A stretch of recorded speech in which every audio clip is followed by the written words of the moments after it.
We're here for episode 2 of Dane's Brain on Talking Chalk. So, what is Talking Chalk? I want to do a brief introduction again because we did this in the first episode, but anybody tuning in for the first time, essentially what we're trying to do is make this an open forum for our community, for everybody following us to try and engage with us a little bit more because when we tend to do Dane's platform, the podcast, it's a little bit less engaging, and we're getting a lot of questions on our AMA. We're getting a lot of DMs, a lot of tweets at us, a lot of texts, a lot of emails, and a lot of comments on Facebook. So we want to try and form this into a nice open forum for talking chalk and try and really blow this up and try and get more engagement from the community, from you guys. So we're going to take questions, we're going to address all the questions, and we're going to roll through this pretty quickly because we got a whole bunch of information coming out of my skull. So, episode 2, dedicated still to Anthony Myers fighting anaplastic astrocytoma. Check out Team 17 Strong as Anthony battles brain cancer. Keep updated on our Instagram as we follow his journey to dumbbell bench in the 90s with one arm because he's a savage. No excuses, baby. Let's go. Okay, Dan, to start off from Bear Power 24. True or false? If you can clean it, you can jerk it.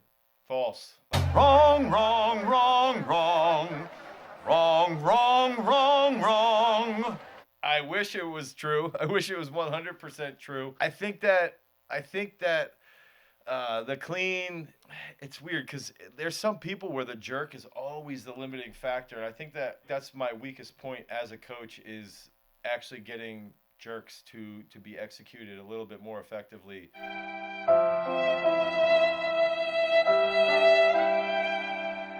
It's funny, I actually just had this conversation with Brian Seacrest from Vero Beach Weightlifting, and what Brian said, he's like, dude, none of your guys or women will ever miss a clean.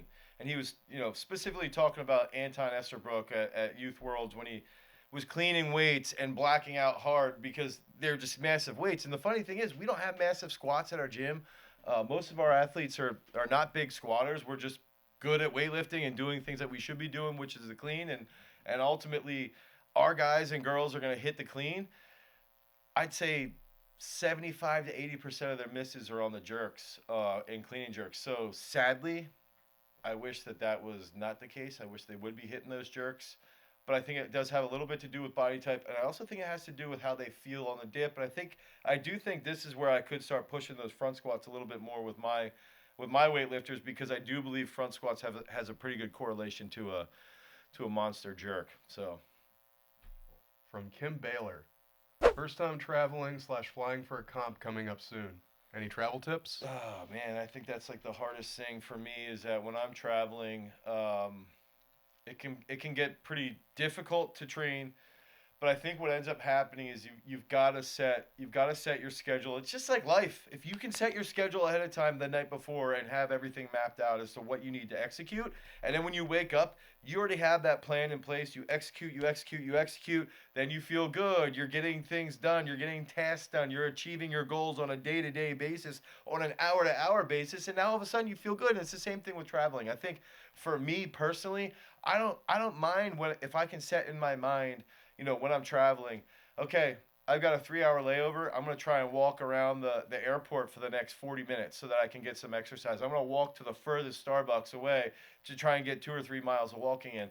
And then when I land or when I'm flying somewhere, I think it's imperative that when you're flying, you're up walking around. You can be doing some mobility stuff in the galley. You can go up to the bathroom, and if somebody's in the bathroom, you sit there and you do a whole bunch of squats. But ultimately, when you get to your destination, maybe you've got 3 days before you're going to compete. You've got to set that schedule. You've got to have your food with you. I always recommend take a ton of protein with you. Take a ton of ZMA Advanced from Earth Fed Muscle. Take your creatine with you. Make sure all the supplements are with you so that your routine is as normal as it can be. And that's what the goal's got to be, is that when you're at home, you're setting those goals, you're setting those standards day to day, and it's got to be the same thing when you're traveling, is that you try and keep it as normalized as possible. You try and keep the sleep routine as normal as possible. You've got your mantra, you got your meditation, you've got your supplements, and you keep in that routine as well as you possibly can. And even the same thing when you're going to training. So it's just trying to keep that schedule and then hold yourself accountable and make sure that if the situation, if you can't train, you're going to be okay. You put in a lot of effort, you put in a lot of volume, you've got that baseline. You're a good athlete, and I think that's where you've got to have confidence in who you are as an athlete, and make do with what you have. You know, not everybody's got the best training situation, so keep that in mind when you are traveling. From dball.er, rehurt a torn meniscus a while back. What squat numbers should I expect to see percent-wise? Ooh, squat numbers after a torn meniscus. I would say make sure that meniscus is healed. Do a bunch of Spanish squats. Make sure you're foam rolling. Make sure that you're hitting.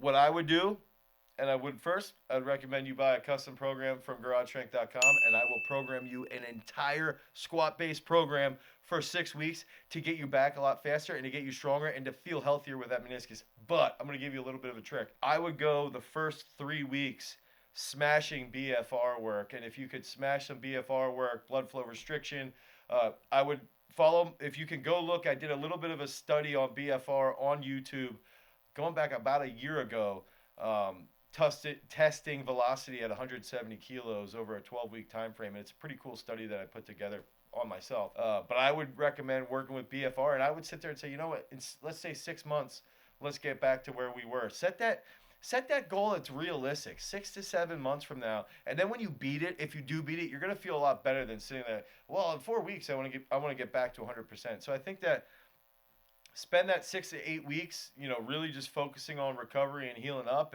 and getting back in shape. And then the next 6 to 8 weeks, you can start to gain some strength, but make sure that you're listening to your body and you understand how it's reacting to the new training stimulus. So this is a bit of a general one, but this is from Gooz_. Goozy. Is this Goozius? I don't think so. How to increase speed? Oh, fuck. How to increase speed? I always like this question because it's so like narrow-minded. Like can you see my eye here? It's like this is speed, right? Like what is speed? Okay, but this question is so narrow because it's what does speed mean? I need a definition. With some of these AMAs, it's like speed in the bench press, speed in the pull of a clean, speed on the wrestling mat, speed in the circle, speed when you're sprinting, and that's where I'm going to go with this, is that it's likely meaning speed on the football field, speed on the soccer field, speed on in any running locomotion. And I would say the most important things first is technique. Technique rules over everything all the time. Technique always rules, and the fastest way to gain speed is to fix your technique. Stop running like this. Start to understand the biomechanics behind running. Start to understand what the joint angles are that you need to hit, and start to comprehend how your muscles need to fire and what they should be doing, what each joint angle needs to be, and how your muscles are working around each joint angle. That's the first step. The second step is obviously going to be strength related and mobility related. If you can focus on your strength and gaining strength and mobility, you're going to have a longer stride. And if you have a longer stride and you're gaining strength, you're going to have a faster turnover. So that's got to be where we're looking at, is that you're going to gain your technique, you're going to improve your technique, you're going to have a better understanding of the movements, you're going to have more strength gains and more mobility gains, so you have a longer stride with a faster turnover. And that's the fastest way you can do it. And I always would say specifically, if you're a sprinter, I would say do snatches, do cleans. Front squats have a very high correlation to sprint mechanics and sprint speed. But my number one is always going to be single leg squats. So single leg squats to lengthen that hip girdle, to lengthen the groin, to learn how to fire your posterior chain, to pull a little bit more, hammer in some front squats, work on bounding and things like that, and that's how you're going to get faster. Okay, thanks for joining the second episode of Talkin' Chalk. We will be back again to answer more of your questions from our AMAs, from our DMs, from our texts, from our emails, from our Facebook comments, from our tweets, from our email newsletter. Go to GarageStrength.com, sign up for the email newsletter, buy a custom program today, try to get swole. Peace.